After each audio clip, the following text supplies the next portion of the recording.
ونستعينه ونستغفره ونؤمن به ونتوكل عليه ونعوذ بالله من شرور أنفسنا ومن سيئات أعمالنا من يهده الله فلا مضل له ومن يضلله فلا هادي له ونشهد أن لا إله إلا الله وحده لا شريك له ونشهد أن سيدنا ومولانا محمدا عبده ورسوله أما بعد بالسند المتصل منا إلى إمام المحدثين أمير المؤمنين في حديث رسول الله صلى الله عليه وسلم أبي عبد الله محمد بن إسماعيل بن إبراهيم الجعفي البخاري رضي الله عنه وأرضاه ونفعنا بعلومه آمين وحشرنا في زمرته آمين أنه قال باب قول الله تعالى ونزع الموازين القسط ليوم القيامة.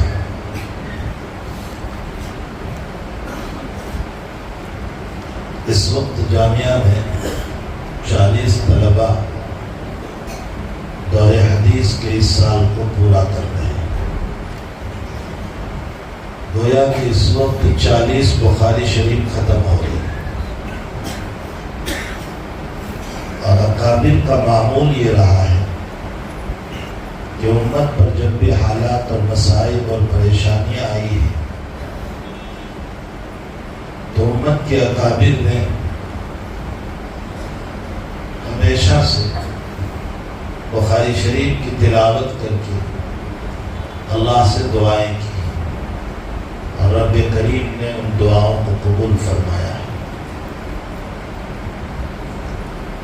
یہ عمل قریباً 1100 سال سے چل رہا ہے. اس پر بہت سارے اکابر نے لکھا ہے کہ یہ عمل بہت مجرد ہے. کسی زمانے میں مصر کے مسائل جب کھڑے ہوئے تھے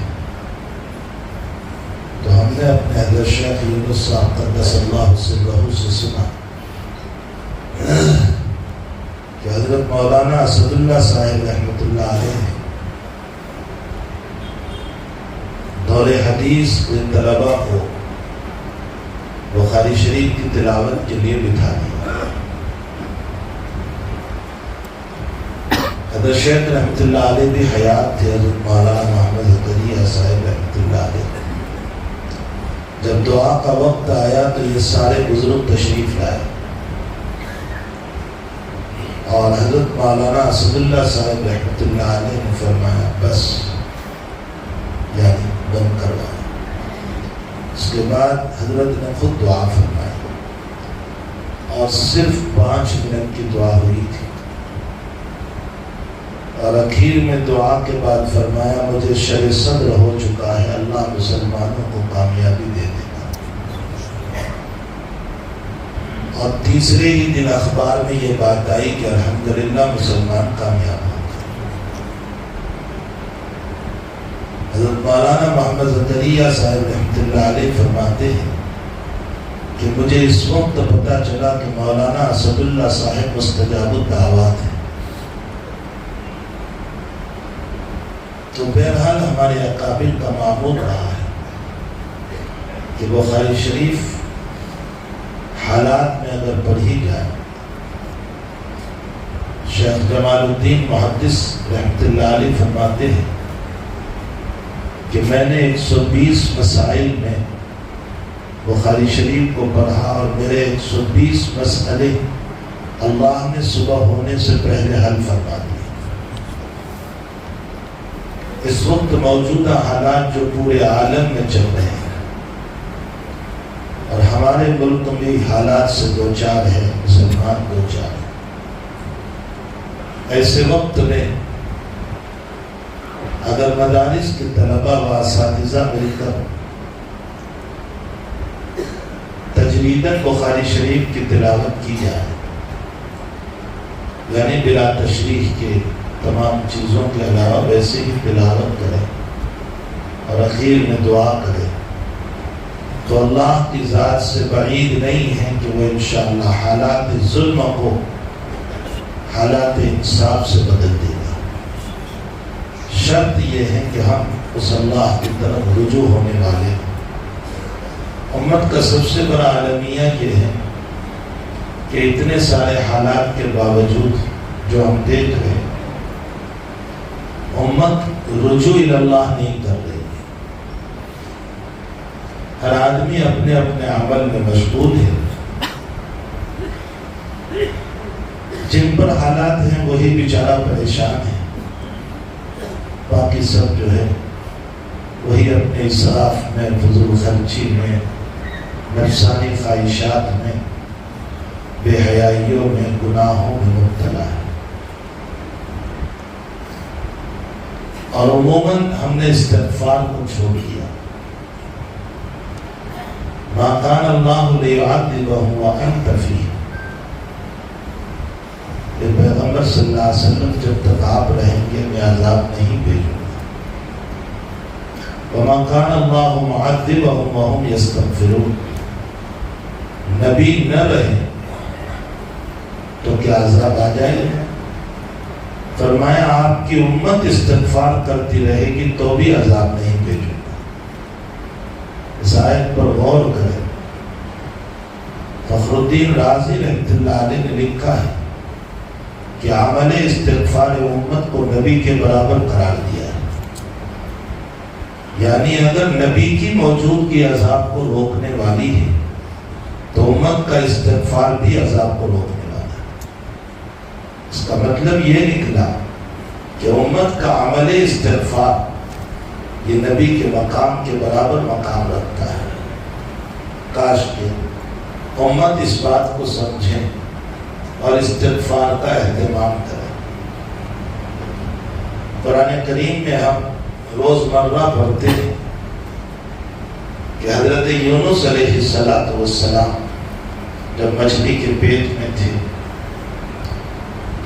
تو اللہ تعالیٰ ہی نے الہام فرمایا، تلقین فرمائی، لا الہ الا انت سبحانک انی کنت من الظالمین۔ کلمہ طیبہ کی یہ کلمہ طیبہ بھی بمنزلہ استغفار کے، اس لیے کہ میں ظالم ہوں، اپنا اعتراف، لا الہ الا انت، تیرے علاوہ کوئی مدد کرنے والا نہیں، یہ رجوع اللہ۔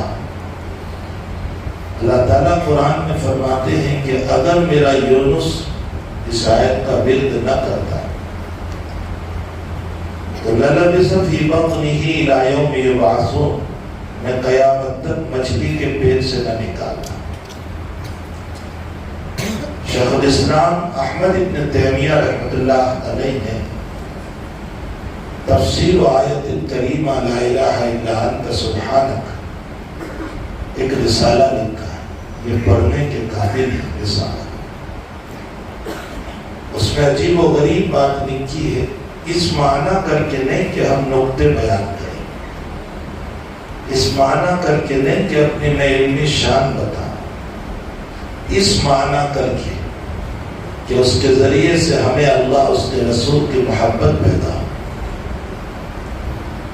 حضرت نے اس رسالے میں تفسیر آیت الکریمہ لا الہ الا انت سبحانک انی کنت من الظالمین، اس آیت کی تفسیر کرتے ہوئے لکھا ہے کہ اللہ تعالیٰ قرآن کریم میں فرماتے ہیں، اے قرآن کے پڑھنے والوں، اگر تم بھی اس آیت کا ورد کرو گے تو ہم تم کو بھی بچا دیں گے۔ کیا آیت ہے وہ آگے میرے ذہن میں نہیں آ رہی۔ من الغم وَكَذَلِكَ نُنْجِي الْمُؤْمِنِينَ، یہ وَكَذَلِكَ نُنْجِي الْمُؤْمِنِينَ، اسی طرح ہم مومنوں کو نجات دیں گے۔ ابن تیمیہ رحمۃ اللہ علیہ یہاں ایک سوال کرتے ہیں کہ یونس علیہ السلام تو مچھلی کے پیٹ میں تھے، اس کی تلاوت سے آپ کو نجات ملی، تو کیا مومنین بھی مچھلی کے پیٹ میں جانے والے ہیں کہ اللہ کذالک ننجی المؤمنین کہہ رہا ہے؟ آخر وجہ کیا ہے؟ ابن تیمیہ رحمۃ اللہ علیہ فرماتے ہیں کہ حضرت یونس مچھلی کے پیٹ میں تھے اور امت ظلموں کے پیٹ میں، چاروں طرف سے ظلم ہے، ہر باطل مختلف انداز سے لساناً، قولاً، فعلاً، عملاً مومن کو ہلاک کرنے کے لیے کھڑا ہے۔ تو ہر مومن جو ہے وہ ظلم کے پیٹ میں پھنسا ہوا ہے، اور لا الہ الا انت کی تلاوت سے اگر رب کریم مچھلی کے پیٹ سے نجات دیتا ہے تو یہ امت بھی اگر اس کا ورد کرے گی تو ہم اسی طرح ظلم کے پیٹ سے تمہیں نجات عطا فرمائیں گے۔ وَكَذَلِكَ نُنْجِي الْمُؤْمِنِينَ، یہ ہے مناسبت۔ تو ہم سب کو چاہیے کہ کثرت سے استغفار کریں۔ ہم نے استغفار چھوڑ دیا۔ استاد محترم حضرت مفتی مظفر حسین صاحب رحمۃ اللہ علیہ سے ہم نے سنا، حضرت فرماتے تھے کہ کم سے کم روزانہ 300 مرتبہ استغفار کریں۔ اور مجھے یاد ہے عصر کی مجلس میں حضرت نے فرمایا تھا، مفتی مظفر حسین صاحب رحمۃ اللہ علیہ نے، کہ امت میں یہ قول کسی کے سوال پر حضرت نے فرمایا تھا، کسی عالم کے سوال، کہ امت میں یہ جو مشہور ہے کہ 1.25 مرتبہ لا الہ الا انت سبحانک پڑھنے سے اللہ تعالیٰ نجات دیتا ہے، تو اس کی کوئی دلیل؟ تو حضرت نے اس کے جواب میں یوں فرمایا تھا کہ بعض تفاسیر کی روایت سے پتہ چلتا ہے کہ آپ کی کو، یہ تو قرآن نے بتایا ہے کہ آپ کی قوم 1 لاکھ سے کچھ زائد تھی، کچھ زائد تھی، اس کا پتہ نہیں، لیکن لاکھ سے زائد تھی، کتنا عدد واللہ اعلم۔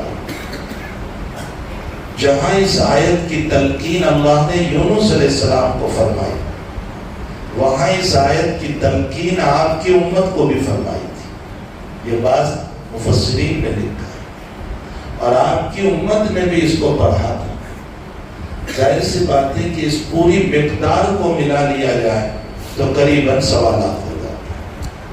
فرمایا اس سے یہ ثابت کیا کہ 1.25 لاکھ مرتبہ حضرت یونس علیہ السلام اور ان کی قوم نے پڑھا، اللہ نے آیا ہوا عذاب ہٹا دیا۔ اگر یہ امت 1.25 لاکھ مرتبہ پڑھے گی تو اللہ آئے ہوئے ظلم کو ختم کر دے۔ لیکن افسوس یہ ہے کہ ہماری زندگی غفلت میں گزر گئی۔ شادی اسی طرح کی ہو رہی ہے جو پہلے ہوتی تھی، اسراف کے ساتھ، فضول خرچی کے ساتھ۔ زندگی اسی طرح کی گزر رہی ہے، جو بے نمازی تھے وہ اب بھی بے نمازی۔ میراث کے مسائل اب بھی وہی چل رہے ہیں کہ جو پہلے نہیں دیتے تھے آج بھی نہیں دیتے۔ لوگوں کے حقوق اور مالی مسائل ویسے ہی ہے جیسے پہلے تھے، کہ لوگ قرض کو لے کر واپس نہیں کرتے تھے، آج بھی نہیں کرتے۔ کوئی فرق نہیں آ رہا، اور پھر رحمت کے ہم متلاشی ہیں کہ اللہ کی رحمت اتر جائے۔ خیالست و محالست و جنون، یہ خیال ہے اور عبث اور بیکار خیال ہے۔ رب کی رحمت کو لانے کے لیے ضروری ہے کہ تعالیٰ کی طرف متوجہ ہو۔ بہت مشہور واقعہ ہے کہ موسیٰ علیہ السلام سے سوال ہوا، اور اس زمانے کے مشہور و معروف عقل مند نے سوال کیا کہ اللہ پورے آسمان کو کمان بنا دے اور مسائل کو تیر بنا دے اور دنیا میں مسائل اتارنا شروع کرے تو کیا کوئی بچ سکتا ہے؟ وہ سمجھا کہ موسیٰ کیا جواب دیں گے اس کا، وہ خامخواہ نبوت کا دعویٰ کر رہا ہے، لیکن نبی اکرم صلی اللہ علیہ وسلم اور انبیاء کرام علیہ السلام اللہ سے لے کر بولتے۔ آپ نے جواب دیا، کمان چلانے والے کے پڑوس میں آ جاؤ، حفاظت ہو جائے گی۔ فرمایا کیا مطلب؟ فرمایا اللہ کے دربار میں چلے جاؤ، مصائب سے حفاظت ہو جائے گی۔ اور اللہ کے دربار میں جانا یہ وہی ہے جو رجوع اللہ کہا جاتا ہے۔ یہ بات میں نے اس لیے کہی کہ یہ جو 40 بخاری شریف ختم ہو گئی، ہم اللہ سے امید رکھتے ہیں کہ رب کریم ان 40 بخاری شریف کے صدقے میں امت کے حالات کو اللہ درست فرما دے، اور رب کریم ہمارے اس ملک میں آئے ہوئے حالات ظلم کو انصاف سے، امن سے، سکون سے مبدل فرما دے، اور مسلمانوں کی آبرو عزت، مال دولت، بیٹی اور بیٹے، کاروبار اور مکان، اللہ سب کی حفاظت فرما دے۔ بہرحال اس وقت یہ 40 بخاری شریف ختم ہو رہی، ظاہر سی بات ہے کہ بہت سارے احباب اسی لیے آتے ہیں تاکہ دعا کی جائے، اور اختتام بخاری پر دعا قبول ہوتی ہے۔ ملے جلے مجمع میں بات کرنا بہت مشکل ہوتا ہے، اس لیے کہ بخاری کے باب پر کلام کریں تو عوام کہتے ہیں کہ باؤنس ہو گیا، اور اگر عوامی سطح کی بات کریں تو طلباء کی بات رہ جاتی ہے۔ بہرحال میں کوشش کروں گا کہ مختصر وقت میں دونوں ہی باتیں ہو جائیں۔ امام بخاری رضی اللہ تعالیٰ عنہ نے بخاری شریف میں 7000 سے زائد روایات کو نقل فرمایا۔ آپ کے شرائط بڑے کڑے، بہت سخت ہیں۔ آپ نے اپنی کتاب میں انہی روایتوں کو جگہ دی جس کے روایت بالکل ثقہ ثبت تھی، اور جن کے باب میں ذرہ برابر شبہ ہوا ان کی روایتوں کو اپنی کتاب میں جگہ نہیں ہے۔ خطیب بغدادی رحمۃ اللہ علیہ نے لکھا ہے کہ حضرات اکابر رجال کے باب میں جب تحقیق کرنے کے لیے کسی بستی میں جاتے تھے تو اتنی تحقیق کرتے تھے کہ بعض لوگ یہ سمجھتے تھے کہ کیا کسی کا نکاح کرانا ہے، کیا آپ اتنی تحقیق کر رہے ہیں، اس کی پیدائش، اس کی ولادت، اس کی اخلاق، اس کی زندگی کیسے؟ اس کا مطلب یہ نکلا کہ ہم اپنی بیٹی لینے کے لیے جتنی تحقیق کرتے ہیں اس سے زیادہ تحقیق حفاظت حدیث کے لیے محدثین فرماتے ہیں۔ یہ حضرات محدثین رحمہ اللہ تعالیٰ کی کوششیں اور تابشیں۔ علی بن مدینی رحمۃ اللہ علیہ سے ان کے والد کے سلسلے میں سوال ہوا کہ کیا ہم تمہارے والد سے روایت لیں؟ تو علی بن مدینی نے فرمایا کسی اور سے پوچھو، باپ کا مسئلہ ہے، میں کیا کہوں اپنے باپ کا؟ فرمایا نہیں، ہم آپ ہی سے پوچھیں۔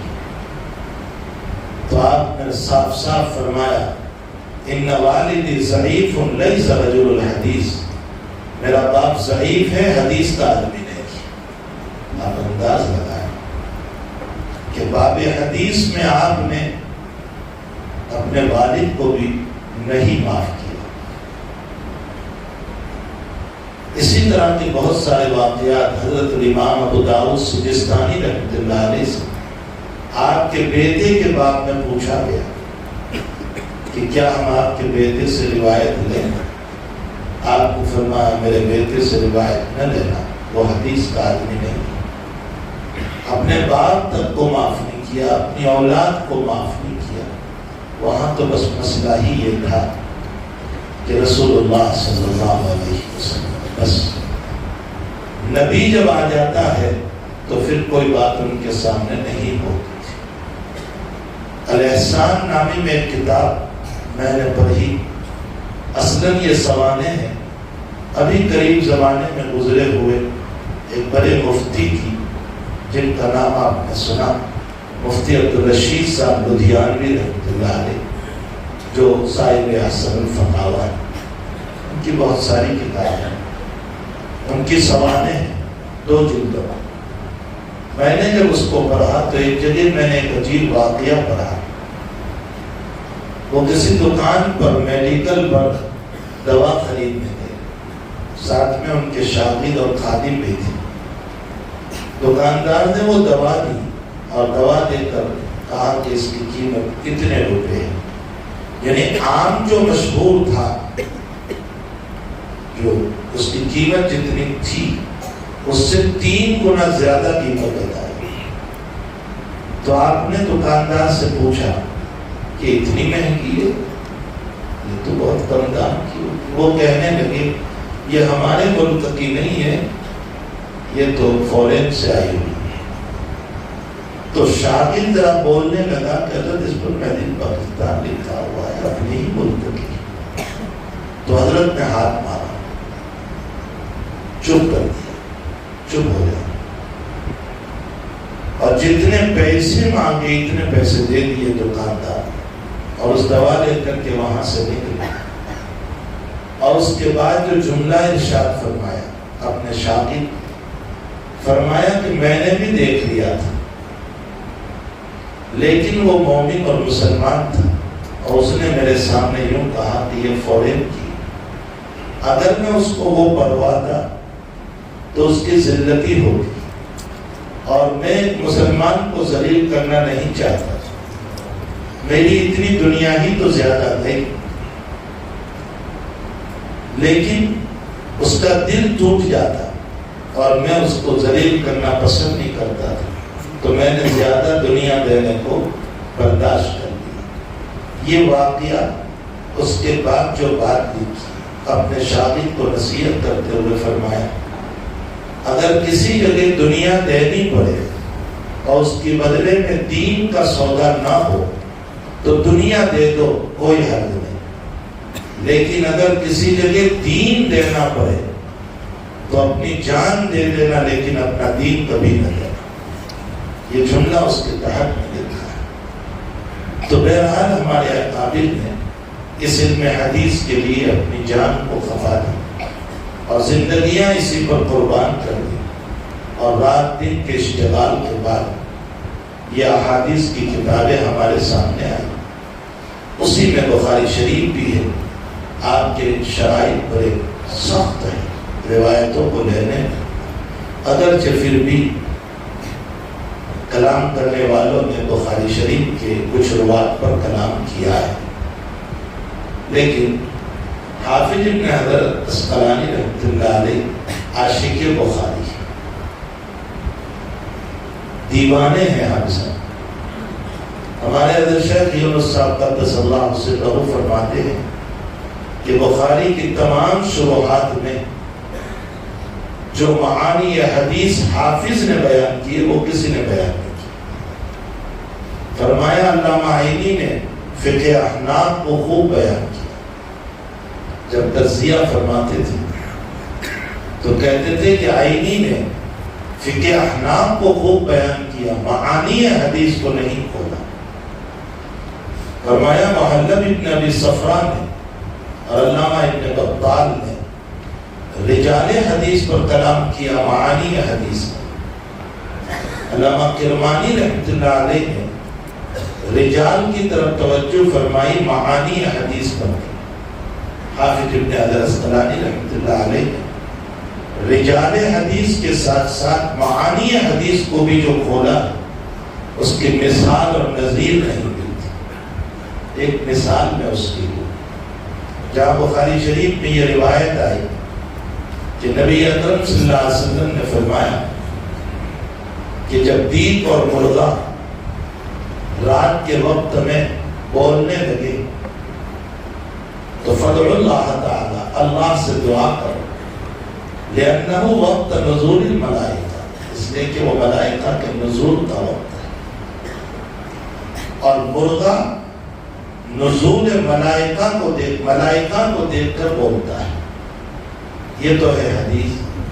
اب حافظ صاحب کا ذہن جا رہا ہے معانی کی طرف۔ فرمایا نزول ملائکہ پر نبی نے فرمایا کہ دعا کرو، اور اس کی علامت مرغے کا بولنا ہے۔ اس سے یہ معلوم ہوتا ہے کہ ملائکہ اہل اللہ ہے اور اللہ والوں کی آمد پر دعا قبول ہوتی ہے۔ فرمایا تمہارے گھر پر بھی کوئی نیک آدمی آئے تو اس موقع پر اس کی برکت سے دعا کرو، اللہ دعا قبول کر لے۔ یہ حافظ ابن حجر نے نکالا ہے یہ بات۔ تو جو معانی حدیث حافظ صاحب نے بیان فرمائے، مثلا کتاب العلم میں تم نے روایت پڑھی، مثلی و مثل ما بعثنی اللہ بالعلم والہدی کمثل الغیث الکثیر، فرمایا میری اور میں جس علم و ہدایت کو لے کر آیا اس کی مثال بہت زیادہ بارش کی طرح ہے. کمثل الغیث الکثیر. کتاب التفسیر میں آپ نے پڑھا سفیان بن عیینہ رحمۃ اللہ علیہ کا قول امام بخاری رحمۃ اللہ علیہ نے نقل فرمایا کہ اگرچہ مطر کا معنی بھی بارش ہوتا ہے اور غیث کا معنی بھی بارش ہوتا ہے، لیکن قرآن کریم مطر کو جب بولتا ہے تو عذاب کے معنی میں بولتا ہے، اور بارش کے لیے جب بولتا ہے تو غیث کے لیے بولتا ہے. میں نے آپ لوگوں کو کتاب التفسیر میں بتایا تھا کہ اس نقطے کو یاد رکھنا. اگرچہ معنی دونوں کا بارش ہے، لیکن قرآنی اصطلاح کے اندر مطر عذاب کے لیے وَأَمْطَرْنَا عَلَيْهِمْ مَطَرًا فَسَاءَ مَطَرُ الْمُنذَرِينَ، اور غیث کا معنی بارش کے قرآن کریم استعمال کرتا ہے. تو کمثل الغیث الکثیر، بارش سے مثال. حافظ ابن حجر اسقلانی رحمۃ اللہ علیہ فرماتے ہیں کہ اس میں مناسبت یہ ہے کہ جیسے بارش کے ذریعے سے مردہ زمین زندہ ہوتی ہے، نبی کی تعلیمات سے مردہ قلوب زندہ ہوتی ہے. یہ دونوں کے درمیان مناسبت ہے. ہمارے حضرت معاذ صاحب رحمۃ اللہ علیہ کا ایک جملہ اسی حدیث شریف کے باب میں جو میں نے حضرت کی مواعظ میں پڑھا، حضرت نے اسی حدیث کو پیش کر کے حضرت معاذ صاحب رحمۃ اللہ علیہ نے فرمایا کہ بارش سے مثال اس لیے دی ہے کہ تم دنیا بھر کی چیزوں کو کھا لو پی لو، لیکن پیاس تو پانی ہی سے بجھتی ہے. آپ نے آئس کریم کھائی، کہتے ہیں پانی لا، کوک پی پانی لا، کولڈ ڈرنک پیا پانی لا. بھائی آپ نے ابھی ٹھنڈا پیا اور پانی مانگ رہے ہیں تو آپ کہتے ہیں پیاس تو پانی ہی سے بجھتی ہے. حضرت رحمۃ اللہ علیہ نے فرمایا کہ نبی علیہ السلام کے اس علم کی مثال بارش سے دے کر اشارہ فرمایا اس بات کی طرف کہ ٹھیک اسی طرح انسان ساری دنیا کے علوم پڑھ لے، انجینئر بن جائیں، لائر بن جائیں، ڈاکٹر بن جائیں، بڑی بڑی ڈگریاں لے لیں، لیکن تیرے قلب کا سکون تو تعلیمات نبوی ہی سے ہونے والا ہے. اس کے بغیر تجھے سکون نہیں ملے گا. الا بذکر اللہ تطمئن القلوب. اسی لیے یہ بڑے بڑے سائنسداں ہیں، لیکن آپ دیکھیں خودکشیاں کر رہے ہیں. بڑے بڑے دولت مند ہیں، لیکن بریج کے اوپر سے کود کر مر رہے ہیں. اس کی وجہ یہ ہے کہ ساری دنیا کی تعلیمات ہے لیکن تعلیمات نبوی نہیں. سکون تعلیمات نبوی میں. دنیا کچھ بھی بولتی رہے لیکن سکون جو ہے وہ تعلیمات نبوی علیہ صاحب الصلاۃ والسلام میں ہے. اور احسان مانے ہم سبھی مدارس کا جو اس تعلیم سے ہماری اولاد کو وابستہ کیا، ہمیں وابستہ کیا. اس فتنے کے دور میں جہاں ساری دنیا مدارس اور اہل مدارس پر اور علماء پر ٹوٹی ہوئی، باطل تو باطل لیکن ایمان والے بھی ان مدارس کے اوپر کلام کر رہے ہیں، ایسے وقت میں بھی ان سب کی برائیوں کو اور ان سب کے ظلم کو اور ان سب کی باتوں کو پیچھے ڈالتے ہوئے اللہ کی تعلیمات کو ان بچوں کے اندر زندہ کرنا، یہ انہی بڑے جگر گردے والوں کا کام ہے جو اس وقت لگے ہوئے ہیں اللہ اس کے رسول صلی اللہ علیہ وسلم کی تعلیمات کو پھیلانے میں، اشاعت میں اور دوسروں تک پہنچانے میں. بہرحال حضرت امام بخاری رضی اللہ تعالیٰ عنہ کے حافظ صاحب عاشق زار ہیں. جتنے اشکالات کیے ہیں حافظ صاحب بخاری پر، سب کے جواب حافظ صاحب نے دیے ہیں. مقدمہ فتح الباری حدیث الساری میں سارے جوابات دے دیے. کسی راوی پر کوئی کلام ہوتا ہے فوراً حافظ صاحب تیار ہوتے ہیں اس کا جواب دے. لیکن ایک دو جگہ ایسی ہے کہ جہاں حافظ صاحب نے جواب تو دیا، لیکن بقول ہمارے حضرت کے جواب ناتمام ہے۔ خود حافظ صاحب کو اس کا اعتراف ہے، ایک تو کتاب المغازی میں اور ایک کتاب الرقاق میں، غالباً یہ دو جگہ ہیں جہاں تھوڑا سا کلام ہوا ہے۔ جواب تو دیا ہے لیکن جواب اتنائی نہ تمام جواب، بلکہ حافظ صاحب کو جب اس حدیث پر پہنچتے ہیں مغازی میں تو ایک جملہ لکھ کر جاتے ہیں کہ کبھی کبھی تیز رفتار گھوڑے کو بھی ٹھوکر لگ جاتی ہے، مطلب امام بخاری کو ٹھوکر لگتے ہوتا ہے۔ معصوم صرف انبیاء، غلطیاں ہر ایک سے ہوتی ہیں، اور ایک مسئلہ مسلم ہے کہ غلطی کام کرنے والوں سے ہوتی ہے، جو بیٹھے ہو ان سے کیا غلطی ہو، جو کام ہی نہیں کر رہے ان سے کیا غلطی ہو، جو کام کر رہے ہیں ان سے غلطیاں ہوتی ہیں، لیکن ان کے کام کو مد نظر رکھتے ہوئے ان کی غلطیوں کو عفو کی نظر سے دیکھنا چاہیے، درگزر کی نظر سے دیکھنا چاہیے۔ امت کا حال عجیب ہو گیا، جب محبت میں آ جاتے ہیں تو حال یہ ہو جاتا ہے کہ عیب بھی ہنر بن جاتے ہیں، اور جب دشمنی پر اتر آتے ہیں تو پھر ہنر بھی عیب بن جاتے ہیں۔ یہ امت کا عالمیہ ہے، اسی لیے ہمارے حضرت مفتی مظفر حسین صاحب رحمۃ اللہ علیہ اس کو بہت بھتی مثال فرمایا کرتے تھے، کمثل الذکر الحمار سے مثال دیا کرتے تھے۔ بہرحال یہی حال امت کا ہے، اس لیے ہمیں غلطی کرنے والوں کی غلطیوں کو معاف کرنا چاہیے، درگزر کرنا چاہیے۔ حضرت امام بخاری رضی اللہ تعالیٰ عنہ نے اس پوری بخاری شریف میں حق کی ترجمانی فرمائی اور باطل کی تردید فرمائی۔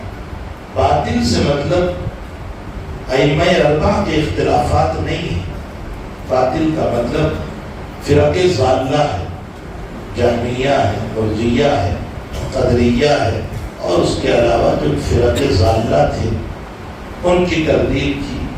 آج بھی نام وہ نہیں ہے لیکن یہ فرقے آج بھی امت میں موجود ہیں، اس لیے کہ جو مسائل کے قائل ہیں وہ وہی لوگ ہیں، چاہے نام ان کا کچھ بھی اس وقت رکھا جائے۔ بہرحال پوری کتاب میں آپ نے حق کی ترجمانی فرمائی اور باطل کی تردید کی۔ کتاب الایمان میں آپ نے مرجیہ کی تردید کی ہر باب کے اندر، اور کچھ ابواب میں معتزلہ کی بھی تردید کی، اور یہ کہا کہ گناہ کبیرہ سے انسان ایمان سے نہیں نکلتا۔ پھر احکام کو بیان فرمایا، اور احکام کو بیان کرنے کے بعد اخیر میں بہت سارے مسائل کو ذکر کرتے ہوئے کتاب التفسیر میں اخیری کتاب الرد علی الجہمیہ پر پہنچے۔ ذات اقدس صلی اللہ تعالیٰ علیہ وسلم کی روایت سب سے پہلے براہ راست اور آپ کے شادی حضرات صحابہ ہے، اسی لیے امام بخاری رضی اللہ تعالیٰ عنہ نے جلد اول میں بہت تفصیل کے ساتھ مناقب صحابہ کو ذکر فرمایا، مہاجرین کے فضائل، انصار کے فضائل، اور اس میں جتنی روایات اپنی شرط کے مطابق ملی ان صحابہ کی زندگی کو کھول کر بیان کی۔ ہم اس وقت جو حضرت معاویہ رضی اللہ تعالیٰ عنہ پر شاطمانہ اور سخت کے انداز میں کلام کر رہے، ہم ان علماء سے پوچھنا چاہتے ہیں کہ مقام معاویہ کو آپ زیادہ سمجھے ہیں یا بخاری زیادہ سمجھے؟ آپ زیادہ سمجھے ہیں یا ترمذی اور ابو داؤد زیادہ سمجھے؟ امام بخاری رضی اللہ تعالیٰ عنہ حضرت معاویہ کے فضائل میں ایک روایت ہے کہ عبداللہ ابن عباس کے شاگرد رشید نے عبداللہ ابن عباس سے جا کر کے فرمایا کہ دیکھو معاویہ کو ایک رکعت وتر پڑھتے ہیں، حضرت معاویہ ایک رکعت وتر پڑھتے ہیں۔ تو ابن عباس نے کوئی کلام کرنے کے بجائے جواب دیا، دعوہ فإنہ صحابی رسول اللہ صلی اللہ علیہ وسلم، چھوڑ دو ان کو، وہ نبی کے صحابی ہیں. ابن عباس ان کی مقام صحابیت کو سمجھتے ہیں یا آپ 1400 سال کے بعد آ کر ان کی مقام صحابیت پر کلام فرماتے. بس یہ ایک ہی جواب لمبی تقریر کے لیے بہت کافی ہے کہ بخاری شریف کا یہ جملہ ابن عباس کا نقل کر دیا جائے دعوه فإنه صحابی رسول اللہ صلی اللہ علیہ وسلم. صحابہ اپنے ہم زمان کو جو سمجھے ہیں وہ 1400 سال کے بعد ہم کیا سمجھیں گے؟ کیا ان کے سامنے وہ روایت نہیں تھی جو تم ابھی بیان کر رہے ہو کہ حضرت عمار کو حضور نے فرمایا تھا کہ یا عمار تقتلہ فیۃ الباغیہ؟ کیا ابن عباس کو اس روایت کا پتہ نہیں تھا؟ پھر کیوں کہہ رہے ہیں کہ فإنہ صحابی رسول اللہ صلی اللہ علیہ وسلم؟ یہ ساری روایات ہیں، اس کے باوجود ان کی صحابیت کا اعتراف فرماتے ہیں. اس لیے اجتہادی خطا کے اندر ہمیں کلام نہیں کرنا چاہیے اور کسی صحابی کی اجتہادی خطا کو اس انداز سے بھی بیان نہ کرو کہ تنقیص علی الصحابیت لازم آ جائے. یہ جملہ سمجھو. اجتہادی خطا میں بھی کسی کی شان میں اس طرح ہماری گفتگو نہ ہو کہ تنقیص فی الصحابیت لازم آ جائے. صحابیت میں تنقیص یہ نبی سے توڑنا ہوگا اور نبی سے اگر ٹوٹ گیا تو ہماری ساری احادیث عبث اور بیکار ہو جائے گی. انہوں نے ہی براہ راست حضور پاک صلی اللہ علیہ وسلم سے سنا اور ہم تک پہنچایا ہے. اس کے بعد ذات اقدس صلی اللہ تعالی ایک بات صحابہ کے باب میں اور عرض کر. علامہ انور شاہ صاحب کشمیری رحمۃ اللہ علیہ فرماتے ہیں والذین معه اشداء علی الکفار. معیت 3 طرح کی ہوتی ہے. سنو اس جملے. شاہ صاحب فرماتے ہیں ایک معیت زمانی ہے، ایک معیت مکانی ہے. فرمایا معیت زمانی تو ابو جہل کو بھی حاصل تھی، معیت مکانی ابو جہل کو بھی حاصل تھی، حضور کے قریب رہتا تھا. ابو لہب کو بھی حاصل تھی، بے شمار منافقین اور کفار کو حاصل تھی. معیت مکانی بھی اور معیت زمانی بھی. قرآن کریم معه اشداء علی الکفار میں معیت زمانی و مکانی پر کلام نہیں کر رہا ہے، معیت ایمانی پر کلام کر رہا ہے. یہاں معیت ایمانی مراد ہے وہ لوگ جو نبی کے ساتھ ایمان کے ساتھ سینہ بسینہ ہے، شانہ بسانہ ہے، دل بدل ہے، اپنے بدن کو قربان کرنے والے ہیں. یہ لوگ مراد ہے والذین معه اشداء علی الکفار. اب شاہ صاحب اور مضمون کھولتے، فرمایا اگر معیت ایمانی مراد ہے تو اس صورت میں صحابہ کو معیت ایمانی کے بعد معیت مکانی بھی قابل فضیلت اور بعد میں آنے والوں کے لیے چاہے معیت مکانی نصیب نہ ہوئی، زمانی نصیب نہ ہوئی، لیکن معیت ایمانی مع رسول اللہ صلی اللہ علیہ وسلم ہم سب کو حاصل ہے. اور جب ہم سب کو معیت ایمانی حاصل ہے تو انشاءاللہ تعالی اس ایمان پر باقی رہتے ہوئے جب دربار رب میں جائیں گے تو انشاءاللہ نبی کی شفاعت ضرور نصیب ہو جائے. یہ اتنا زبردست نقطہ حضرت نے معیت ایمانی پر لکھا ہے.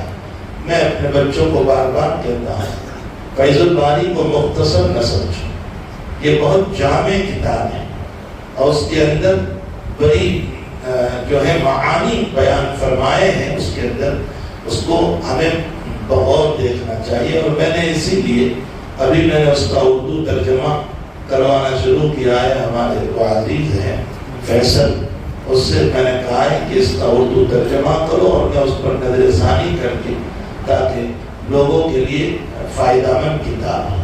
تو یہ ایسی زبردست کتاب ہے فیض الباری شاہ صاحب کا درس ہے جو مولانا بدر عالم صاحب میرٹھی رحمۃ اللہ علیہ نے نقل فرمایا ہے. بعض جگہوں پر غلطیاں ہیں، اس غلطی کی وجہ شاہ صاحب کا علم نہیں، اصل میں وہ درس ہے اور شاہ صاحب کی نظر ثانی نہیں ہو سکی، اس لیے وہ کچھ باتیں اس طرح کی رہ گئی ہے.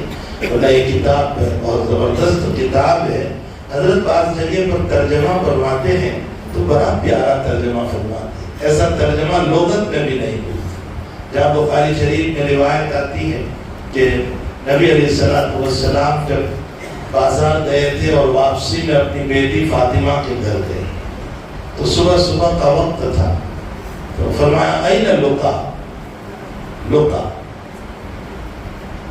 لقا کا ترجمہ ہوتا ہے شرارتی، یعنی حسن مراد ہے، فرمایا شرارتی کہاں ہے؟ ہمارے شاہ صاحب نے ترجمہ فرمایا پاجی کہاں ہے؟ پاجی فصیح زبان میں، لکھنوی زبان میں اس شرارت کو کہا جاتا ہے جو شرارت پیاری بھی لگتی ہے، اس کو پاجی کہا جاتا ہے۔ حضرت نے ترجمہ کیا وہ پاجی کہاں ہے؟ چھوٹے بچوں کی شرارت اچھی بھی لگتی ہے، بڑا تو بھی نکال دے تو غصہ آئے گا، اور چھوٹا بیٹا جو اگر ہماری ٹوپی نکال دے تو اچھا لگتا ہے۔ تو حضرت نے پاجی سے ترجمہ کیا۔ ایک جگہ جہاں آپ نے حدیث شریف پڑھی کہ حضرت میمونہ رضی اللہ تعالیٰ عنہ کے مکان پر رات کا عمل دیکھنے کے لیے حضرت ابن عباس گئے تھے، چھوٹے سے تھے، 8-9 سال کے، 10 سال کے تھے، تو رات کا عمل دیکھنے کے لیے چونکہ میمونہ رضی اللہ تعالیٰ عنہ خالہ ہوتی ہے تو ان کے مکان گئے، تو حضرت میمونہ نے حضرت ابن عباس کو پائیتی میں سلا دیا۔ رات میں حضور تشریف لائے اور حضرت میمونہ سے پوچھا کہ نام الغلیم، اور غلیم تصغیر ہے، عام طور پر لوگ ترجمہ کرتے ہیں بچیا سو گیا، شاہ صاحب ترجمہ فرماتے ہیں منا سو گیا، بہت پیارا ترجمہ، منا سو گیا۔ تو بہت سے اردو تراجم حضرت نے فرمائے ہیں اتنے بہترین کہ مسئلہ سمجھنا آسان ہو جاتا ہے اور اس میں پیار اور محبت جھلکتی ہے۔ میں نے اس سے پہلے کہ غالباً کبھی سبق میں کہا تھا کہ وفات کے موقع پر جس کلمے کا مطالبہ ہے وہ کلمہ ایمان مانگا جا رہا ہے یا کلمۃ الذکر مانگا جا رہا ہے؟ حضرت شاہ صاحب رحمۃ اللہ علیہ کی رائے یہ ہے کہ کلمۃ الذکر مانگا جا رہا ہے، کلمۃ الایمان نہیں۔ یعنی اللہ یہ کہتا ہے کہ میرا بندہ اور میری بندی میرا ذکر کرتا ہوا میرے پاس آئے، اللہ اللہ کرتا ہوا میرے پاس آئے۔ اس کی وجہ یہ ہے کہ شاہ صاحب دلائل دیتے، ایک تو یہ ہے کہ عالم سکرات کا ایمان قبول نہیں، پھر کلمہ ایمان کیوں مانگا جائے؟ دوسری بات یہ ہے کہ حدیث میں ہے فی کل قلب مومن ایمان، ہر مومن کے دل میں ایمان ہے۔ تیسری بات یہ ہے کہ شاہ صاحب رحمۃ اللہ علیہ فرماتے ہیں کہ ذکر کرے گا تو اس کے ذہن میں خود بخود ایمان آ جاتا ہے، پھر کلمۃ الایمان مانگنے کی ضرورت کیا ہے؟ اللہ چاہتا ہے میرا بندہ ذکر کرتا ہوا ہے۔ فرماتے ہیں کہ ذکر مستحب ہے، اگر موت کے موقع پر کوئی ذکر نہیں کر سکا، اب شاہ صاحب ہم کو تسلی دے رہے کہ کوئی ایسی بیماری ہو گئی، برین ہیمریج ہو گیا، فالج ہو گیا، لقوہ ہو گیا، آخری وقت میں بے ہوش ہو گئے اور کلمہ نہیں پڑھ پائے، شاہ صاحب فرماتے ہیں پسماندگان کو چاہیے کہ پریشان نہ ہو، یہ نہ سوچے کہ بے ایمان گیا، بے ذکر گیا ہے، اور ذکر مستحب ہے، مستحب کے چھوٹنے سے کچھ نہیں۔ ایسا زبردست حضرت نے جواب دیا ہے کہ امت کو تسلی ہو جاتی۔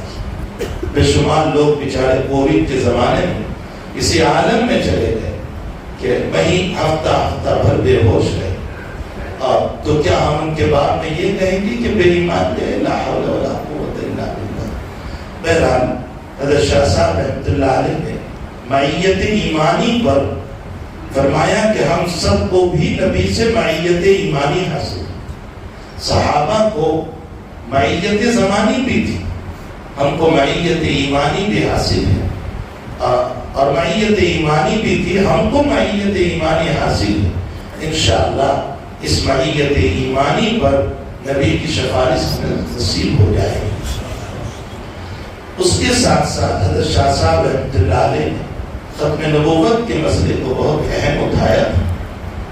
شاہ صاحب رحمۃ اللہ علیہ کی رائے یہ تھی، جو حضرت مولانا عبدالحق صاحب محدث دہلوی رحمۃ اللہ علیہ کی رائے تھی، میں یہ باتیں اس لیے ذکر کرتا ہوں تاکہ حدیث کا مقام اور موجودہ زمانے کے فتنے سمجھ میں آئے۔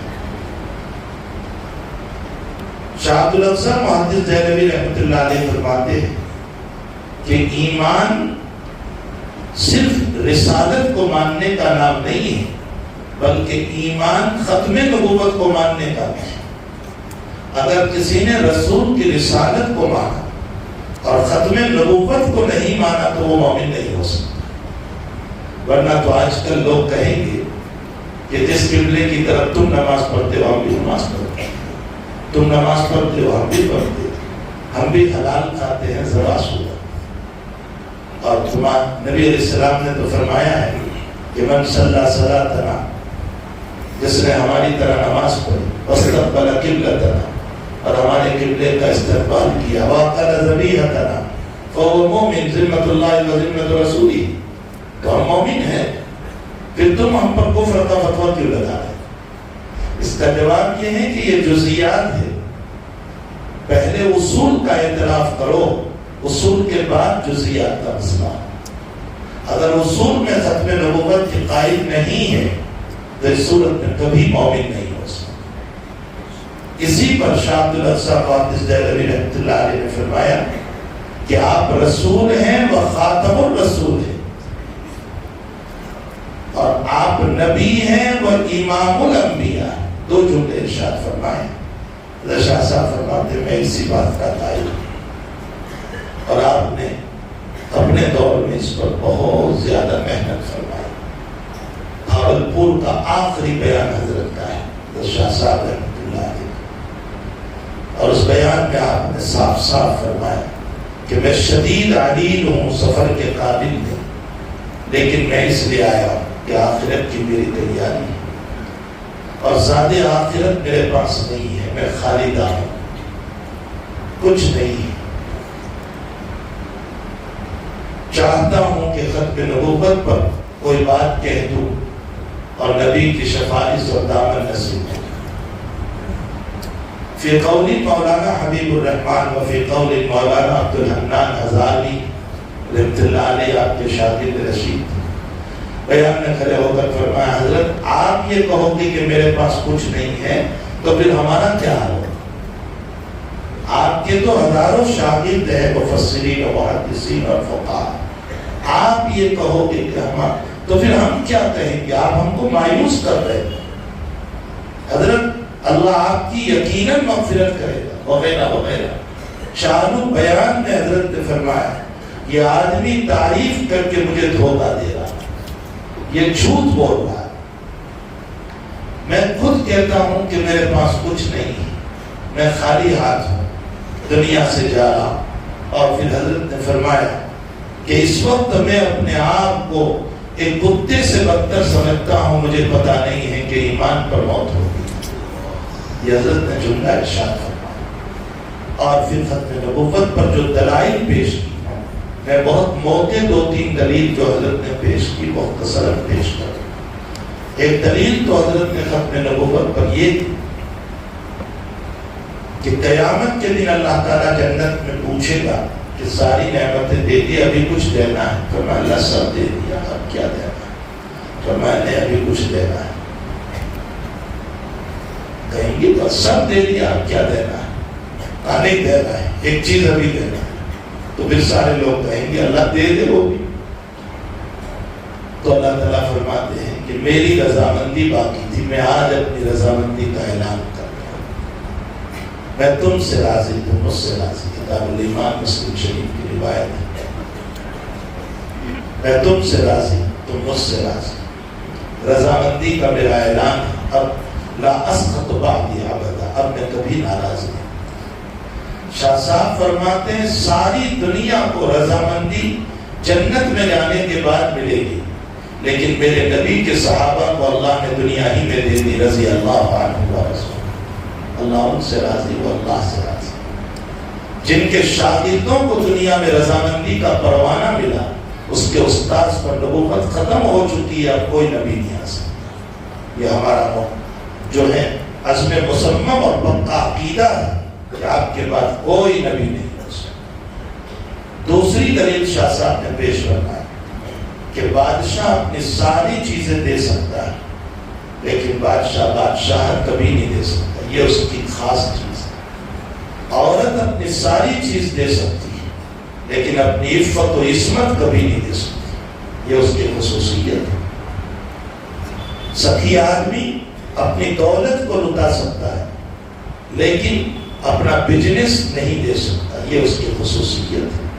فرمایا جو وصف خاص ہے وہ انسان کبھی نہیں دیتا۔ شاہ صاحب رحمۃ اللہ علیہ فرماتے ہیں میرے نبی نے علم کا دریا بھی بہا دیا اور تقسیم کیا، دولت بھی تقسیم کی، اخلاق بھی تقسیم کیے، جس کو جس چیز کی ضرورت تھی جود و سخا میں سب دے دیا، لیکن ختم نبوت آپ کا وصف ممتاز ہے وہ جو کبھی نہیں دے سکتے۔ اس بات کی دلیل ہے کہ آپ کے بعد کوئی نبی نہیں ہو سکتا۔ شاہ صاحب رحمۃ اللہ علیہ کی اس تقریر پر مجمع نے کتنے لوگ وہ تھے جن کا رجحان ادھر ہو چکا تھا، پھر دوبارہ توبہ کی حضرت شاہ صاحب کے ہاتھ۔ جب وفات ہوئی تو وفات کے بعد ایک سلسلہ نقشبندیہ کے بہت بڑے بزرگ بہت دیر تک آپ کی قبر پر مراقبہ کیا۔ حضرت مدنی نور اللہ مرقدہ بھی ساتھ تھی، اور حضرت حکیم الاسلام قاری طیب صاحب رحمۃ اللہ علیہ بھی ساتھ۔ لکھا ہے کہ 1 سے 1.5 گھنٹہ مراقبہ کیا۔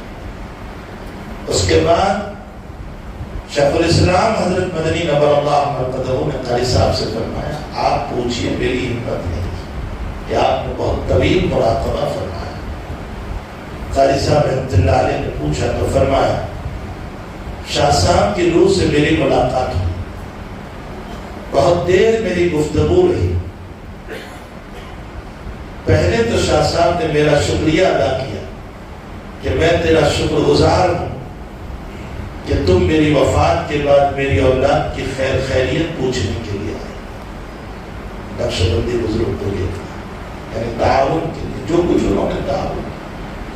اس سے یہ معلوم ہوتا ہے کہ اہل علم کے دنیا سے جانے کے بعد ان کی اولاد کے ساتھ جب کوئی حسن سلوک کا معاملہ کرتا ہے تو غیب سے اللہ مدد کرنے والوں کی مدد فرماتا ہے۔ افسوس یہ ہے کہ اس وقت ہم نے خود علماء کو چولہا کا چترا سمجھ لیا ہے، اور عوام سے ہماری کیا شکایت ہے؟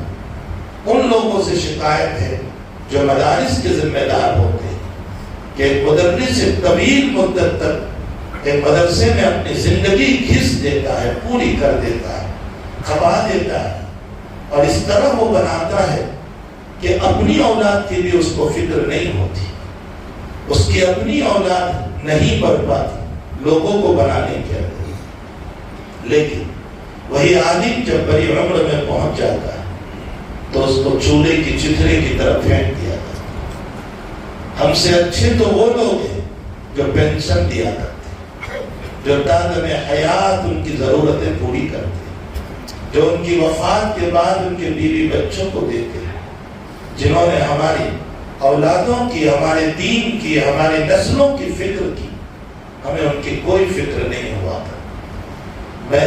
میری آواز جہاں جہاں تک پہنچ رہی، میں مدارس کے ذمہ داروں سے کہوں گا کہ اپنے علماء کی قدر کریں، مکاتب کے ذمہ داروں سے کہوں گا، اور متولیان مساجد سے کہوں گا کہ ان کی قدر کریں۔ وہاں کینیڈا میں ایک مرتبہ اسی طرح کی بات چلی کہ مجمع میں کچھ عوام الناس بھی تھے، تو میں نے ایک جملہ کہا، میں نے کہا تم لوگ یوں کہتے ہو کہ مولانا کو خود تو نماز پڑھنا ہی تھا، پڑھاتی تو کیا بات ہو گئی، اس کو کیا سیلری اور تنخواہ؟ میں نے کہا یہ بات یاد رکھے، قیامت میں صرف آپ کو آپ کی نماز کی پوچھ ہوگی، امام کو اپنے سارے مصلیوں کی پوچھ ہوگی۔ آپ اس کو معمولی نہ سمجھیں، یہ سب کی ذمہ داری لے کر چل رہا ہے۔ اس کی مصلی مقتدی کی نماز امام کی نماز پڑھے، یہ ہمارے حنفیہ کا مسلک ہے۔ الامام ضامن، امام ضامن ہے، یہ سب کی نماز کو لے کر کے چل رہا ہے۔ اس کا رکوع اور سجدہ مقتدی کا رکوع اور سجدہ، اس کا فساد مقتدی کا فساد۔ ہمارے حضرت نانوتوی رحمۃ اللہ علیہ فرماتے ہیں کہ مقتدی کی نماز امام سے ایسی جوائنٹ ہے جس طرح ٹرین کے ڈبے انجن سے جوائنٹ ہوتے ہیں، انجن کے رکنے پر ٹرین ڈبے رکتے ہیں اور انجن کے چلنے پر ڈبے چلتے ہیں۔ تو مکمل، حضرت نے تو اس سے قرات خلف الامام کو ثابت کیا ہے کہ مکمل جو ہے ربط ہے، اور جب ربط ہے تو پھر انجن کا چلنا ہی اصل ہوا کرتا ہے، مقتدی تو تابع ہوا کرتے ہیں، ڈبے تابع ہوا کرتے ہیں۔ معلوم ہوتا ہے قرات امام کی ہوگی، مقتدیوں کی نہیں ہوگی۔ حضرت نے تو اصل استدلال اس پر کیا، لیکن بہرحال حنفیہ کا مسلک یہ ہے کہ ہماری سب کی نماز امام کے فساد پر یا امام کی صحت پر ہے۔ تو جس امام کو دن بھر میں ایک نماز میں 300 مصلی ہے تو 5 دیا 1500، ایک دن کے 1500 نمازوں کا اس کو جواب دینا ہے۔ مدرسے کے ایک مدرس کو آپ کو صرف اپنے 3 بچوں کا جواب دینا ہے، اس مدرس کے پاس پڑھنے والے 200 بچوں کا اس کو جواب دینا ہے۔ تو آپ اس کو معمولی نہ سمجھیں، اس کے حقیقت کو سمجھیں کہ اہل علم ہے کیا، علماء کیا ہیں، ان کے مقام کو پہچانا۔ خیر بہرحال میں یہ کہہ رہا تھا کہ حضرت نانوتوی رحمۃ اللہ علیہ نے اہل علم کے بعد میں جو بات ہماری نماز کے بعد میں فرمائی ہمیں چاہیے، تو وہ نقشبندی سلسلے کے بزرگ نے فرمایا، ایک تو حضرت نے میرا شکریہ ادا کیا کہ جزاک اللہ، تم میرے مرنے کے بعد میری اولاد کی خیر خیریت کے لیے آئے اور جو تعاون کیا۔ اور دوسری بات میں نے یہ پوچھا شاہ صاحب سے کہ اللہ کا معاملہ کیا ہوا؟ فرمایا حاضر ہوتے ہی رب کریم نے فرمایا کہ میرے محبوب کے ختم نبوت کو ثابت کر کے آیا ہے، میں تجھے شفاعت کے ساتھ جنت الفردوس بھی دے دیتا ہوں۔ یہ ہے وہ مسئلہ جو دین کی صیانت اور حفاظت کے لیے انسان اپنے آپ کو کھپاتا ہے، لگاتا ہے۔ تو یہ مدارس جو ہیں وہ دین کی صیانت اور حفاظت کے لیے، ہمارے اکابر نے کسی دین کی صیانت اور حفاظت کے لیے یہ ساری کاوشیں اور کوششیں کی۔ حضرت امام رضی اللہ تعالیٰ، حضرات صحابہ کرام رضوان اللہ تعالیٰ اجمعین کے مناقب بھی بیان فرمائے۔ اخیر میں جو آخری کتاب پیش کی، کتاب التوحید والرد علی الجہمیہ، اس کا آخری باب ہے باب قول اللہ تعالیٰ ونضع الموازین القسط لیوم القیامہ۔ امام کی عادت ہے کہ جب کوئی مسئلہ بیان کریں گے تو وہاں پہلے آیت کو ذکر کریں گے۔ استدلال بالقرآن یہ آپ کا اصل طریق ہے، تو ہم کہتے ہیں کہ یہی طریق حضرت امام ابو حنیفہ کا کہ اس روایت کو لیتے ہیں جو اوفق بالقرآن، اسی لیے قوموا للہ قانتین کے موافق عدم رفع والی روایت تھی، اس لیے آپ نے روایت کو لے لیا۔ یہی مجاز ابی حنیفہ رحمۃ اللہ علیہ بھی، تو پہلے آیت کو پیش کرتے ہیں اور اس کے بعد مسئلے کو ذکر فرماتے ہیں۔ ونضع الموازین القسط، یہ مسئلہ مسلم ہے کہ قیامت کے دن وزن ہوگا۔ اس بات کو سب سے اخیر میں اس لیے لائے ہیں کہ یہ آخری عمل ہے انسان جو قیامت میں ہونے والا ہے، ہمارے اعمال تولے جائیں گے۔ موازین میزان کی جمع ہے، ایک ترازو ہوتی یا متعدد ترازو ہوتی، علماء کی دونوں رائے ہے۔ پھر ہر عمل کی الگ ترازو ہوگی یا ہر انسان کی، یہ بھی رائے ہے، لیکن راجح قول یہ ہے کہ ایک ہی ترازو ہوگی، وہ بہت بڑی ہوگی کہ کفۃ المیزان کا اطباق دنیا کلیہ۔ لیکن کبھی کبھی تفخیم کے لیے، بڑا بتانے کے لیے جمع سے تعبیر کر دیا جاتا ہے۔ اللہ تعالیٰ قرآن میں فرماتے ہیں کذبت قوم نوح المرسلین، نوح تو اکیلے ہیں، مرسلین جمع کیوں ہے؟ ان کی عظمت بتانے کی، تفخیم کے لیے۔ یہ مرسلین جو جمع ہے نا، وہ تفخیم کے لیے ہے۔ ارے چلو میں تمہارے اردو میں مثال، نظام الدین اولیاء، نظام الدین تو اکیلے ہیں، اولیاء کیوں بولتے ہیں؟ کبھی ذہن بھی گیا اولیاء کیوں بولتے ہیں، جمع کیوں بول رہے ہیں؟ اسی لیے بول رہے ہیں کہ نظام الدین وہ شخصیت تھی جو کئی اولیاء کے برابر تھی، تو تفخیم کے لیے اور عظمت کے لیے جمع کا لفظ بولا گیا، نظام الدین اولیاء۔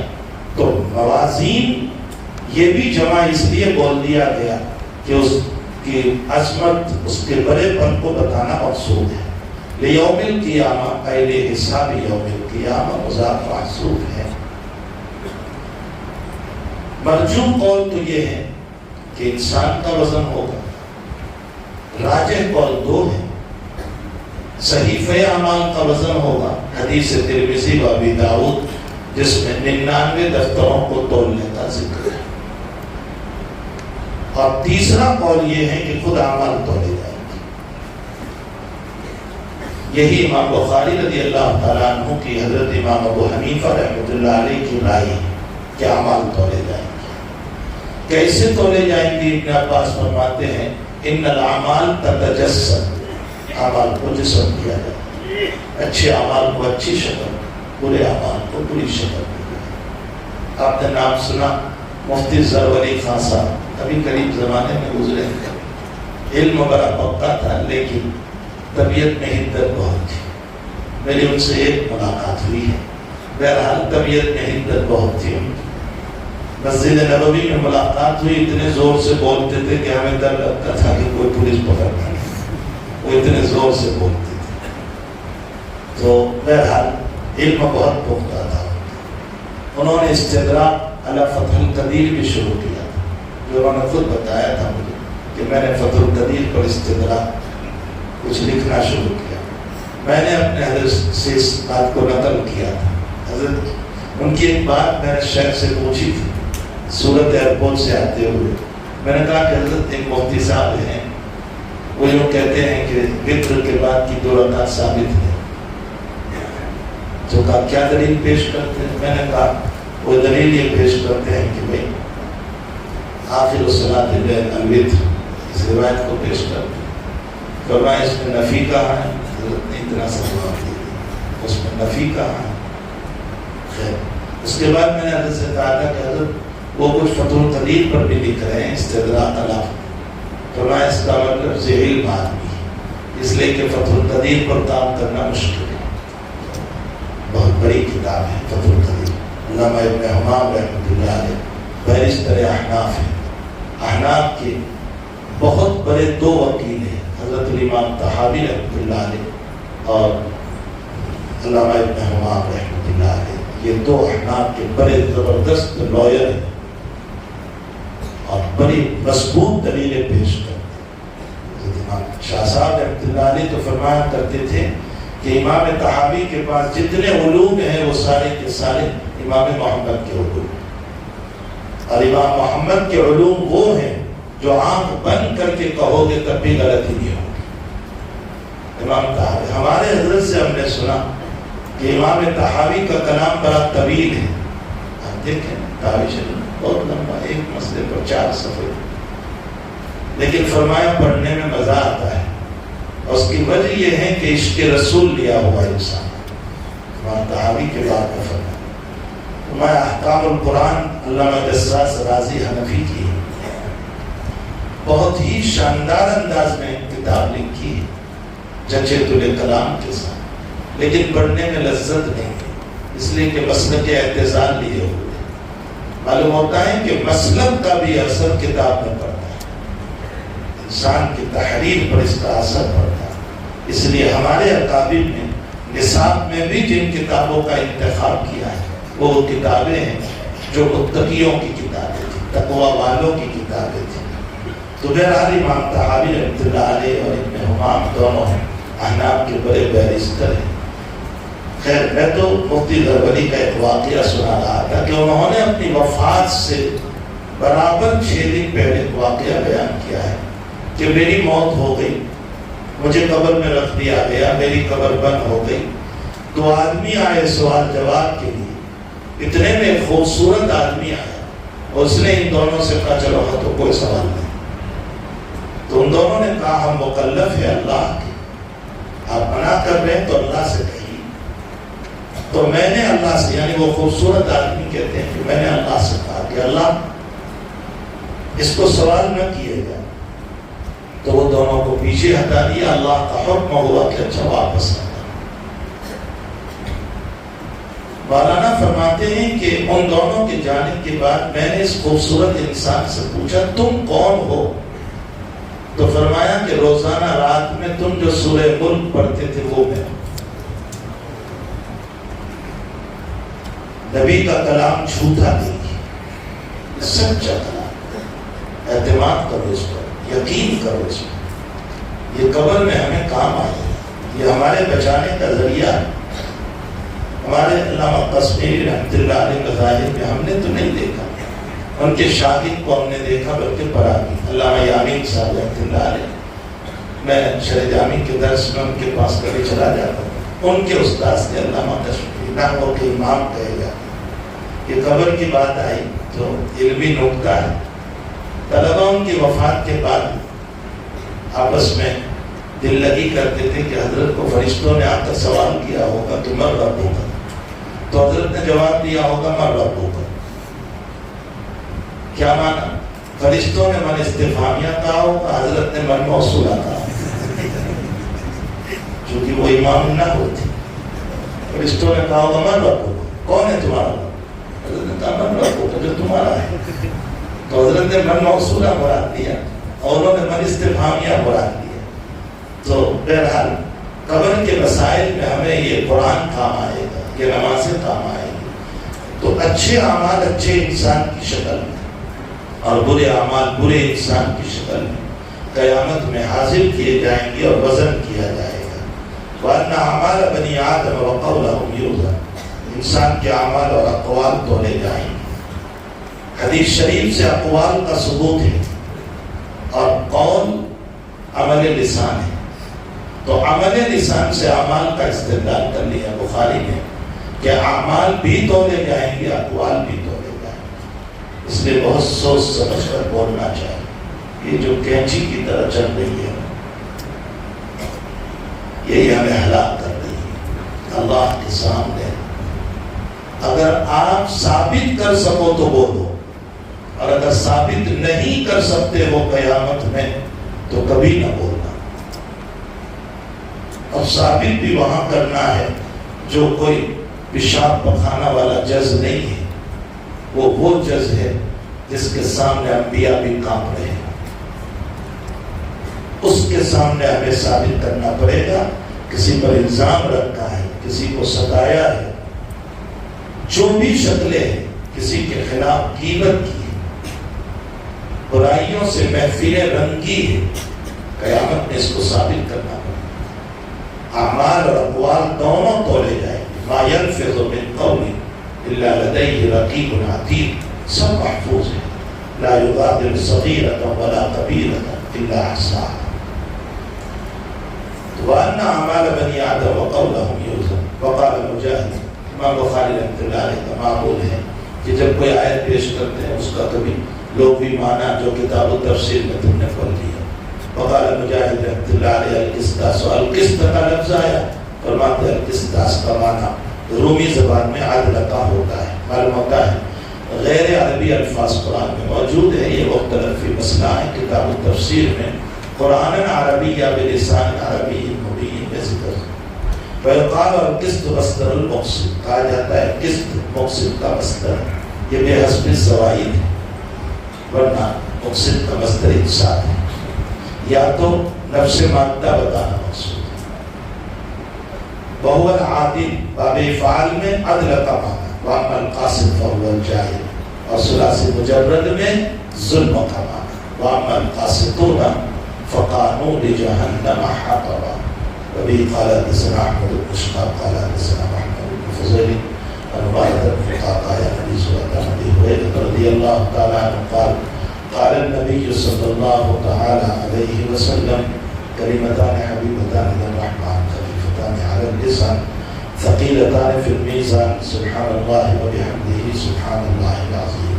صبر سبحان الله وبحمده سبحان الله العظيم، سبحان الله وبحمده سبحان الله العظيم، سبحان الله وبحمده سبحان الله العظيم۔ کتاب الدعوات میں تم نے پڑھا کہ جو انسان سبحان اللہ وبحمدہ دن میں 100 مرتبہ پڑھے گا، 100 مرتبہ حطت عنہ خطاياه ولو كانت مثل زبد البحر، چاہے وہ سمندر کے چھاپ کے برابر کیوں نہ، لیکن یہ جتنے فضائل کی روایتیں اس سے صغائر معاف ہوتے ہیں، کبائر نہیں۔ کبائر کے لیے توبہ کرنی پڑے گی، یہ شرط ہے، یہ اصول ہے، یہ ضابطہ ہے اللہ کا۔ جتنے نماز سے جو معاف ہوتا ہے ان الحسنات، یہ صغائر ہے، کبائر ہے، اس کے لیے توبہ شرط ہے کبائر کے لیے۔ البتہ ہمارے حضرت کا ایک جملہ مجھے یاد ہے، حضرت نے فرمایا کہ کبھی کبھی انسان کے اعمال صالحہ اتنا نور اختیار کر لیتے ہیں اس کے اخلاص کی وجہ سے کہ اللہ کبیرہ کو بھی معاف کر دیتا ہے۔ کبھی کبھی اعمال صالحہ اتنا نور اختیار کر لیتے ہیں اخلاص کی وجہ سے کہ اللہ اس نور اخلاص کی بنیاد پر کبیرہ کو بھی معاف کر دیتے ہیں، اور اس نور اخلاص کو بمنزل توبہ کے رکھ دیتا ہے، تو اس کو مائے مغفرت، حضرت کے الفاظ میں اللہ اس کو مائے مغفرت بنا دیتا ہے۔ باقی اصول وہی ہے، ضابطہ وہی ہے کہ اس سے صغائر معاف ہوتے ہیں، کبائر نہیں۔ حضرت امام رضی اللہ تعالیٰ نے اس حدیث شریف کو اس لیے پیش کیا ہے کہ ثقیلتان فی المیزان، ترازو میں بھاری ہوں گے یہ اقوال ہے، تو اقوال کا وزن ہوگا، معلوم ہوتا ہے کہ اقوال اور اعمال کا خود وزن ہوگا، نہ کہ صحائف اعمال یا انسان کا، بلکہ نفس اعمال کا۔ اس استدلال کے لیے، اس مسئلے کو ثابت کرنے کے لیے آپ نے اس حدیث شریف کو پیش فرمایا۔ پھر سبحان اللہ بحمدہ سبحان اللہ العظیم، اللہ کی دو صفتیں ہیں جو آپ شروع میں پڑھ چکے، صفت جلال، صفت جمال، تمام صفات اسی پر ہیں۔ سبحان میں صفت جلال ہے، وبحمدہ میں صفت جمال ہے۔ آپ نے پوری کتاب التوحید کا خلاصہ پیش کیا، سبحان اللہ بحمدہ سبحان اللہ العظیم۔ پھر اس کے ساتھ ساتھ اسی حدیث پر ختم کیوں فرمایا؟ حافظ ابن حجر اسقلانی رحمۃ اللہ علیہ لکھتے ہیں کہ اصل تو آپ ختم کرنے والے ترمذی کی اس روایت پر جب مجلس ختم ہو، سبحانک اللہم و بحمدک اشہد ان لا الہ الا انت استغفرک و اتوب الیک پڑھ لو، لیکن وہ روایت آپ کی شرط پر نہیں، تو آپ نے اپنی اس حدیث سے ختم فرما کر اسی مضمون کی طرف اشارہ فرمایا۔ کیسے اشارہ کیا؟ اشارہ اس طرح فرمایا، سبحان اللہ، پاک ہے تیری ذات، اے اللہ میں عیوب والا ہوں، میری کتاب میں جتنے عیب ہو تو مجھے معاف فرما دے۔ تو وہی مضمون ہے، استغفرک و اتوب الیک جو ہے وہی مضمون اس حدیث شریف میں، یہی بخاری کی ذہانت ہے۔ فقہ البخاری فی تراجم ہی جو ہے نا، جو آپ استدلال کرتے ہیں اتنے باریک انداز میں استدلال فرماتے ہیں کہ جہاں تک رسائی نہیں ہوتی ہے بہت سے لوگوں کو۔ کچھ ابواب آج بھی ایسے ہیں، قریباً 11 ابواب جو آج بھی حل نہیں ہو رہے، ہر شارح کلام کر رہا ہے اس پر، لیکن اخیر میں کہتے ہیں واللہ اعلم کیا مراد ہے بخاری۔ کچھ ابواب تو ایسے آج بھی ہیں، اور سب سے مشکل کام یہی ہے کہ بخاری کے باب کو جو آپ کا دعویٰ ہے، حدیث شریف سے جو آپ کی دلیل ہے، اس سے ثابت کیا جائے، اس کو ملایا جائے۔ بدایہ و نہایہ میں مناسبت ہے، یہ مناسبت صرف بخاری کی ہے، اور کتابوں میں کوئی مناسبت نہیں، یہ صرف بخاری شریف۔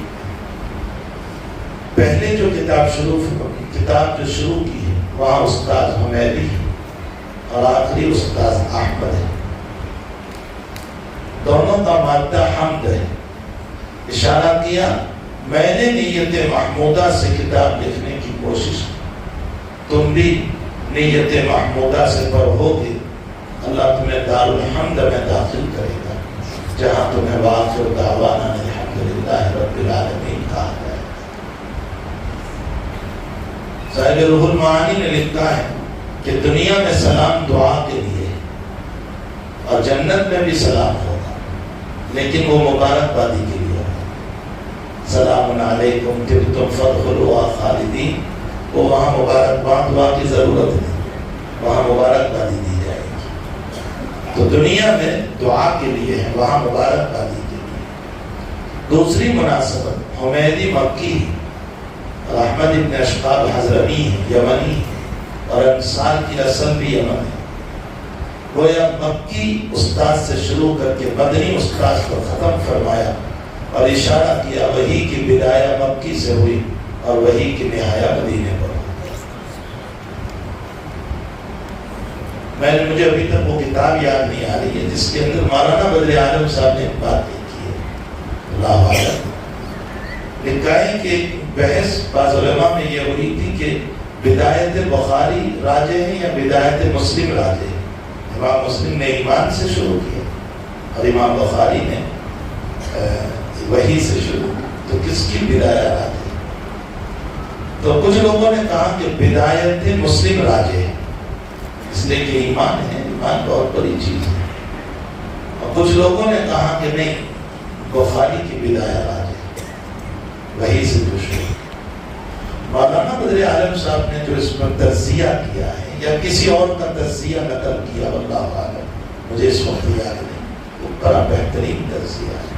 وہ تجزیہ یہ کیا کہ بدایت بخاری راجے, اور اس کی وجہ یہ ہے کہ ایمان مخلوق کی طرف سے چلتا ہے اور وحی اللہ کی طرف سے چلتی ہے, تو جو من اللہ چلے گا وہ افضل ہوگا من الخلق چلنے کے مقابلے.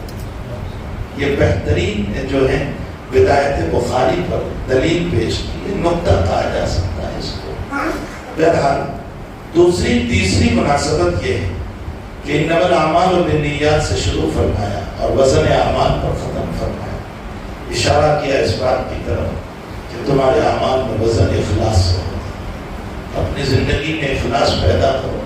خدا پاک کی قسم یہ دنیا کی تعریفات پہ کبھی خوش نہ ہو, ہزاروں مصافحہ کر لیں آپ سے, کبھی خوش نہ ہو. یہ سب فانی ہے, بیکار ہے, عبث ہے. حسن بصری رحمۃ اللہ علیہ بغداد کی جامع مسجد میں نماز پڑھ رہے تھے اور مجمع آپ کی نماز دیکھ رہا تھا. لکھا ہے آپ کے باب میں کہ آپ نے نماز پھیرتے ہی اپنے دل میں فرمایا کہ اللہ یہ سارے لوگ جو دیکھتے ہیں میرے عیوب سے واقف نہیں ہے, تو مجھے خوب جانتا. اور پھر جو اگلا جملہ جو آپ نے فرمایا اپنے شاگرد کو خطاب کرتے ہوئے, وہ جملہ یہ ہے کہ اپنے نفس کو خوشی میں نہ ڈالو, اس لیے کہ شیطان نے بھی 4000 سال عبادت کی تھی, مردود بنا دیا. کچھ بھروسہ نہیں ہے, کہیں اللہ مردود نہ کر دے. بہت ڈرتے رہنے کی ضرورت ہے, بہت ڈرتے رہنے کی ضرورت ہے. خدا پاک کی قسم بہت ڈرنے کی ضرورت ہے, ہم کہیں مردود نہ بنا دیا جائے. بخاری میں کتاب المغازی میں جب روایت آئی تھی کہ لا شاذہ ولا فاذہ, بڑی بہادری سے مسلمانوں کی طرف سے کام نکل رہا تھا, حضرت نے فرمایا ہوا فی النار, جہنمی. اخیر میں اس نے خودکشی کر لی, تلوار کو رد کر کے. اس حدیث میں یہ ہے کہ بلال رضی اللہ تعالیٰ عنہ کو حضور پاک صلی اللہ علیہ وسلم نے فرمایا کہ بلال اعلان کرو کہ اللہ فاجر و فاسق سے بھی کام دیتا ہے. مجھے خوب یاد ہے ہمارے سبق میں حضرت نے اس جملے پر کئی دیر تک روتے رہے, اور حضرت کی اس وقت جو ہے خاص کیفیت ہو جاتی تھی, الا اللہ, وہ ایسے شروع ہو جاتا تھا بس میں کہ آپ قابو نہیں کر پاتے تھے. بس بہت دیر تک الا اللہ چلتا رہا. حضرت اپنی ذات پر قابو نہیں پا سکے. پھر بہت دیر اپنے سینے پر ہاتھ رکھ کر بیٹھے اور اس کے بعد روتے ہوئے فرمایا یہ حدیث ہماری کمر توڑ دیتی ہے کہ اتنی بہادری سے لڑنے والا اور نبی اس کو جہنمی بتا رہا ہے. فرمایا اپنے علم پر, اپنی خدمتوں پر, اپنی سخاوت پر فخر نہ کرو, کہیں اللہ کے دربار میں ہم جہنمی نہ ہو جائیں. یہ جملہ میری کاپی میں نے نوٹ کیا ہے جو حضرت نے ہمیں سبق میں اسی حدیث کے ذیل میں بتایا. اللہ تعالیٰ ہم تمام کو اعمال صالحہ کی توفیق عطا فرمائے, اعمال رذیلہ سے حفاظت فرمائے. ختم بخاری پر دعائیں قبول ہوتی ہے, پوری امت کے لیے ہم کو دعائیں کرنا ہے. بہت سارے لوگوں نے دعاؤں کا کہا ہے جو حقیقت میں متمنی ہے اس بات کی کہ ہماری بیماریوں میں ہم کو شفا ملے, حالات میں اللہ تعالیٰ مسائل کو کھولے. ہمارے بہت سارے مسلمان جوان جیلوں کی سلاخوں کے پیچھے پڑے, جو بے قصور ہیں، ان کے بچے تھے اب جوان ہو چکے، ان کی بیوی ڈپریشن کے مریضاں ہو چکے، ان کا سہارا کچھ نہیں، بہت سے علماء جیل کی سلاخ ہو گئے جن کا کوئی قصور نہیں سوائے اس کے کہ لا الہ الا اللہ پڑھا ہے، بس ایمان ہے اس کے لیے۔ پوری امت کے لیے ہم کو دعائیں کرنا ہے اور اپنی ضرورت کے لیے بھی دعا کرنا ہے۔ صلی اللہ علیہ وسلم۔